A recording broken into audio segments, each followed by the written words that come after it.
জয়গুরু, সবাইকে জয়গুরু। আজকে আমি আলোচনা করব দু চার কথায় যে কেন পরম প্রেময় শ্রী শ্রী ঠাকুর অনুকূলচন্দ্র সেই 12 বছর বয়সে দীক্ষার কথা বললেন। আর নাম তো 5 বছরেই দিতে বললেন। মায়েরা অনায়াসেই নাম দিতে পারে, কিন্তু দীক্ষা নিতে হয় স্বপতি ঋত্বিকের মাধ্যমে, আর সেটা 12 বছর বয়স হওয়ার পর। কিন্তু এত কম বয়সে দীক্ষা নেওয়ার কথা বললে সেই অনেকেই দীক্ষা দিতে চান না বাবা মায়েরা তাদের সন্তানদের।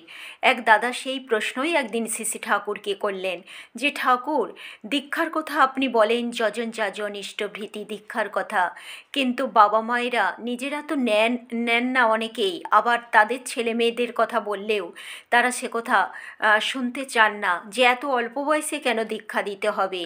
অথচ আপনি বলেন। শ্রী ঠাকুর বললেন যে, আমি বলি কি, শ্রীরামকৃষ্ণ দেবও তো একথা বলেছেন, চারা গাছে বেড়া দিতে হয়। তাহলে বলেই শ্রী ঠাকুর ব্যাখ্যা করে বলছেন যে, চারা গাছ বলতে আমি বুঝি যার ব্যক্তিত্ব এখনও স্পুষ্ট হয়নি ব্যক্তিত্ব, অর্থাৎ সে যে কখন কোন দিকে তার ব্যক্তিত্ব মন নেবে সে নিজেই তা জানে না, এতটাই অস্পষ্ট ধরনের হয়ে আছে, পুষ্ট হয়নি যার ব্যক্তিত্ব, এটাকেই তিনি চারাগাছ বলছেন। আর বেড়া দেওয়ার কথা বলতে শ্রী ঠাকুর বললেন যে সদ্গুরু ধরে সেই সৎ নাম মনন ও সৎসঙ্গে যদি আশ্রয় গ্রহণ করে, সৎসঙ্গ মানে পরিবেশ, যাদের সাথে আমি মেলামেশা করব, বাস করব, সেই জীবন বৃদ্ধির সঙ্গ করলে আচার সেই সব পরিবেশ যদি মানুষ পায়, ছোটোবেলা থেকে সেরকম শিক্ষা দীক্ষায় যদি ছেলে মেয়েদের তৈরি করা যায়, তাহলে আমার মনে হয় তারা কিন্তু কোনো বিপথে যেতে পারে না, কোনো খারাপ কাজ করতে পারে না, কোনো কুকাম অকাম করতে পারে না। তাদের দ্বারা সমাজের, দেশের, দশের মঙ্গলই হয়। তাই তো আমি বারবার বলি দীক্ষার কথা।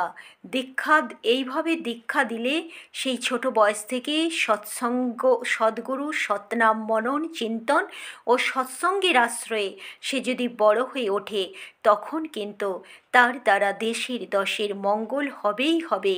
তাই আমি বারবার বলি, আর আপনারাও সেটা ভেবে দেখেন, যেই বামুনের ছাওয়াল যেটা বলে সেটা কতটা খাঁটি সত্য। দেখছেন তো এই আজকে যুগের অবস্থা, আজকে সমাজের অবস্থা, নিজেরা নিজেদের মতো চললে, যদি জীবনে কোনো জীবন্ত আদর্শ না থাকে, সৎপথে চলা যে কাকে বলে মানুষ বুঝতে পারবে না। সে তার প্রবৃত্তির দ্বারা চলে, সে নিজে ভাবে সবই ঠিক। তাই জীবনে জীবন্ত সদ্গুরু ধরা লাগে।